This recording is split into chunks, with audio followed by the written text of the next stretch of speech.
It is May 4th of 1945, a few miles off the coast of Okinawa. The Japanese today have sent up yet another wave of suicide bombers to target the American warships.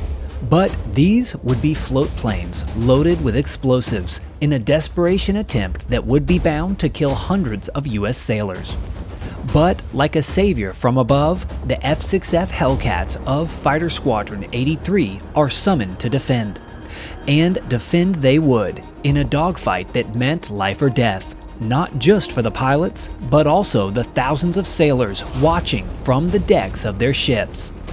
As the Japanese kamikazes roared forward through the flak and anti-aircraft fire, it would be a day that both Don McPherson and the U.S. Navy sailors would never forget. So let's hear the story, dive into the records, and relive the mission. In the middle of 1945, the battle off Okinawa is raging. A few weeks earlier, F6F Hellcat pilot Don McPherson downed 2 Val dive bombers in an attack on a Japanese airfield nearby. But lately, the focus of his flight, Wander 5, has shifted. At this point, American forces are slowly inching across the island of Okinawa. But the Japanese are dug in well and fighting back hard. So the Army and Marine units on the ground will need all the additional support that they can get. Fortunately, the Hellcats of Task Force 58 and the USS Essex own the skies above and rain down fire as the battle carries on. They give us a position on our grid maps, where our troops would have a bunch of Japanese cornered, and surrounded. And the only way they could get to them would be with flamethrowers. And so instead of taking those kind of losses, they'd give us this position, and we'd go in and fire rockets or sometimes carry bombs and help them out. And at one point, they said that we did the closest air support that ever been done. We dropping bombs and rockets within 150 yards of our troops. So, that was the toughest duty that we ever drew, because you had no room for error. You knew that you had to be on target, because otherwise you'd be, damaging our own people. And we got away with it. We really had good success. Pilots like Don McPherson and the rest of Fighter Squadron 83 had, by now, settled in and were able to easily take out targets on the ground with minimal loss or difficulty.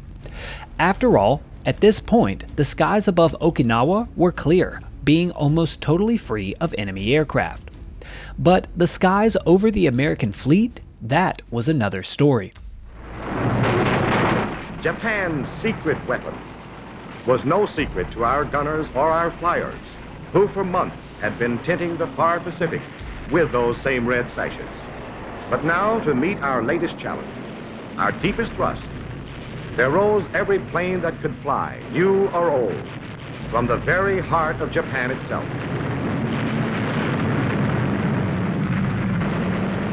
"16-year-olds, still in aviation schools, were given their wings, a sash, and a mission.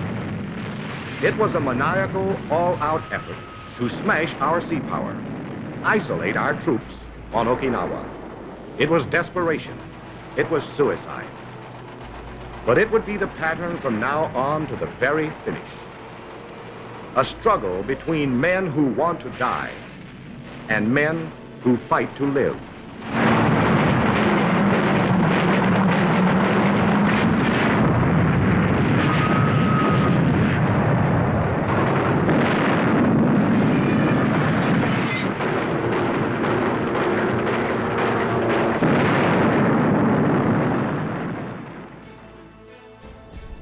These kamikazes would come in wave after wave as the Japanese got more desperate with every passing day.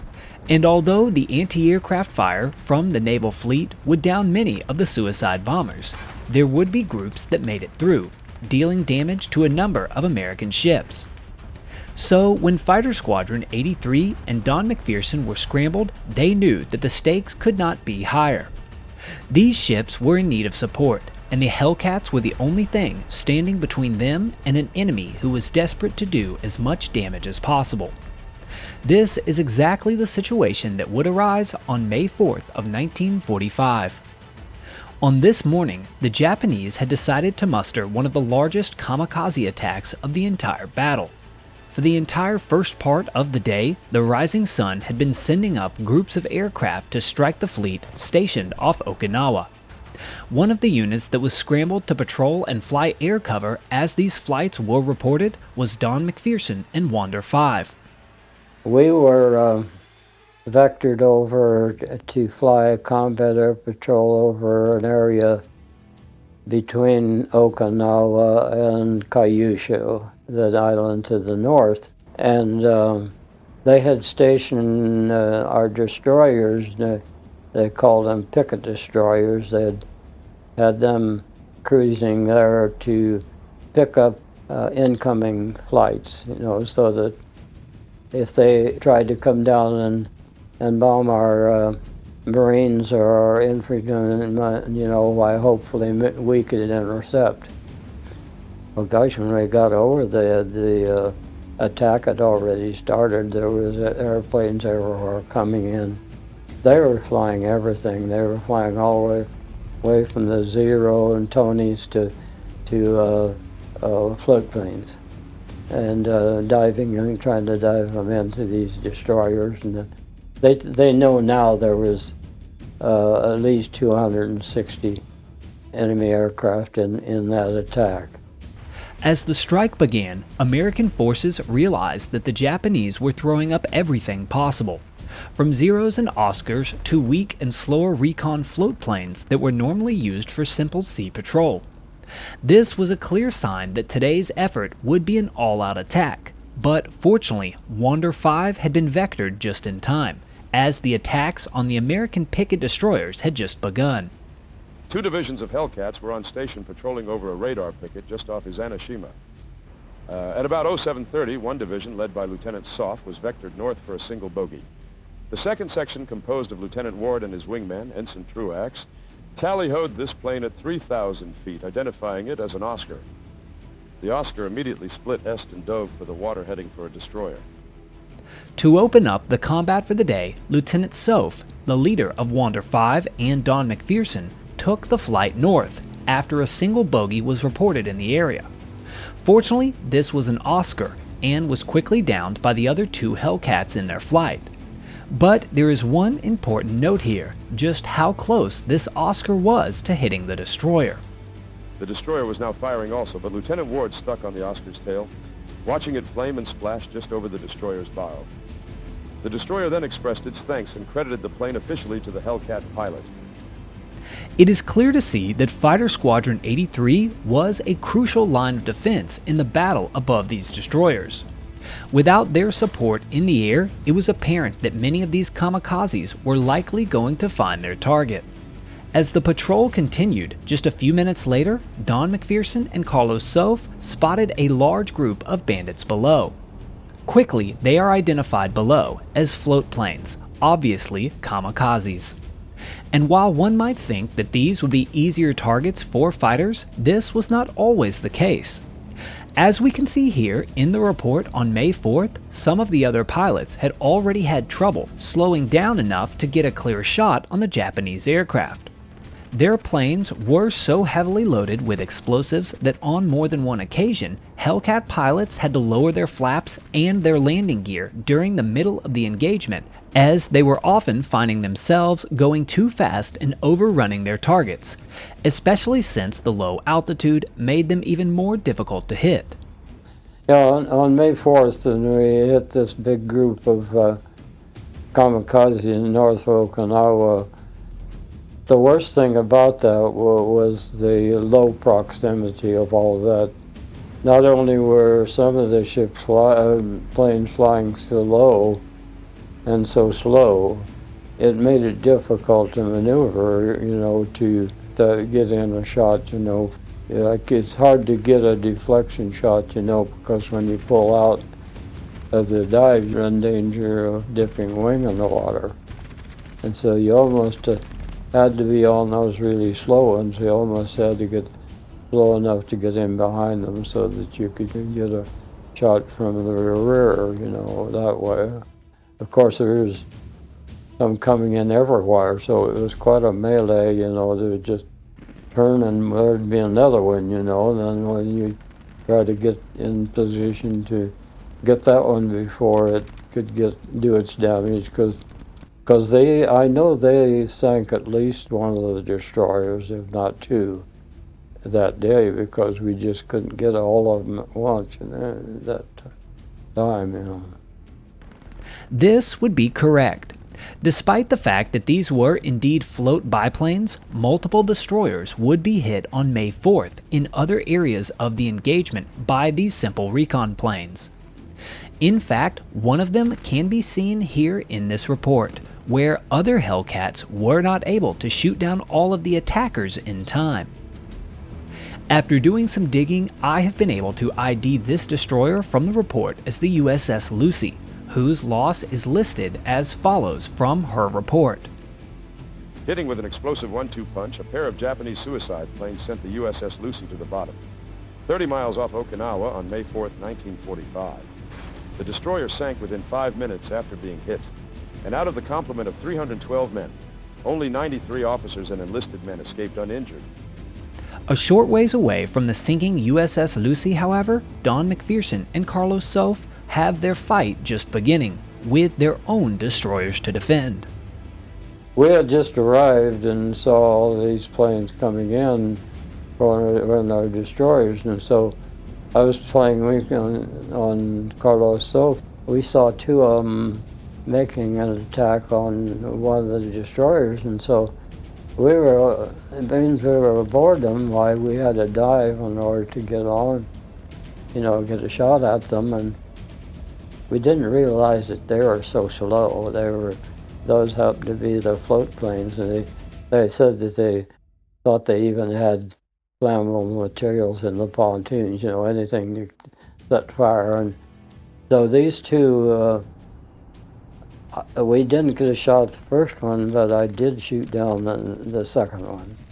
And so then the division leader got on the radio and he said, "Guys, split up and get all these rascals that you can," he said. And so what we had to do then is dump our flaps and put our wheels down and stuff to get slow enough, you know, that so we could maneuver, because we were low on the water, you know, and you had to be really careful.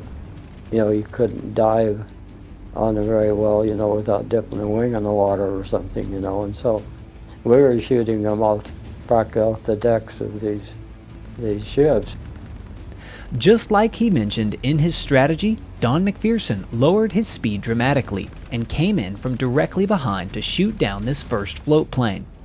This would officially be his third aerial victory of the war, but the work was not done. As we can see shortly after this, the division spotted a group of 6 Type 93 float planes. But here, there would be no time for coordinated attacks. Instead, the group was ordered to split up and shoot down the suicide bombers as quickly as possible before they made it to their targets. So Don McPherson dove in and lined up the first bandit, slowing down as much as he could and opening fire. But these aircraft were not going to go down quietly. The suicide pilot maneuvered back and forth as much as he could in his fully loaded plane, trying to shake the Hellcat, or at least cause him to overshoot. But this strategy would not work on Don McPherson, who had learned his lesson earlier that day and slowed down as much as possible. Once the target was in his sights, he pulled the trigger. His rounds found their target and the aircraft caught fire and plummeted into the water. A second kill of the day for Ensign McPherson as the splash leapt up from his target. But again, his focus had to quickly shift to one more float plane just ahead, still barreling onwards towards the fleet. This time, however, Don had a quick realization that his time was running low. With the destroyers approaching quickly on the horizon, the remaining float plane was nearing its target, and this time he would only get one shot. If Don McPherson missed this attack, the Kamikaze would almost certainly make it to its target, And with the USS Lucy already sinking beneath the waves just a short distance away, he knew that failure could mean hundreds of lives lost. Pushing the throttle forward, he sped up to pull into range of his target. Timing his lead with the movements of the float plane and with the American destroyer starting to open up from the other side, he finally lined up a shot. Don McPherson's 50 caliber guns fired to life, sending tracers through the final target. Just short of the American destroyer, the Japanese plane crashed, exploding on the surface of the water. Ensign McPherson, the Navy's newest fighter ace, opened up the throttle and blazed over the destroyer that he had just protected. It was a close call, but he had gotten the job done and protected the men who needed him most. The other members of Wander 5 during this time had also answered the call and finished off the rest of the flight of float planes, with each member adding victories to their tally. As Don landed back on the USS Essex that day, he couldn't help but wonder, what was it like for the men on the destroyer? What had they seen, and how close of a call was it in reality? He would think about this mission for a long time, pondering the question, until one day it would be answered many, many years later. Probably 10 years after I got out of the service, I got a call from a writer that I'd helped, with his writing his book. He would call me and ask me questions, and I thought I was through with him. And then finally one day, he called me again. He said, "Don," he said, "I got a guy by the name of Art Jones. He was a gunner on one of the destroyers that you helped protect. And he says he's wanting to talk to you. Is it okay if I give him your telephone number?" I said, "Oh, sure, I'll talk to any veteran that wants to talk." And so Art called me then, and he started telling me then, he said, "Boy," he said, "you guys sure saved our neck." He said, "We had already been hit by one." He said, "We had 8 people killed and had our our destroyer damaged some, but," he said, another hit would have sunk us for sure."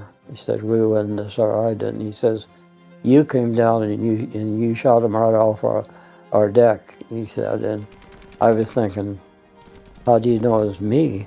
Well, when he's talking about it, and then the more I thought about it, well, we had numbers on our planes, and so probably they researched it, because he was determined it was me that saved their hide, and so then he made the remark. He said, "Oh, you guys were brave." He says, "You guys just came right on down and were shooting back off our decks," he says, "when you knew we were shooting at them too."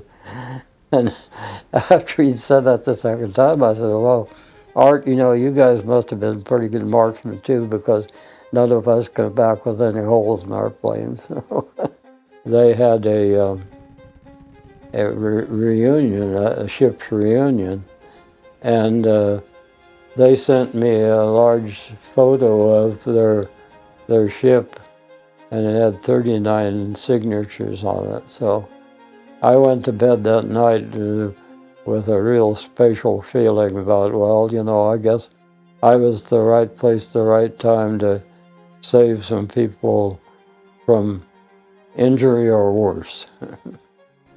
After this mission on May 4th of 1945, Don McPherson would fly more missions in support on Okinawa, but none would reach the intensity of May 4th. He would finish his tour with 79 days in combat and 5 confirmed aerial kills. Don currently resides in Nebraska and turns 102 in May. If you know a living air war veteran, please email me or fill out the form below.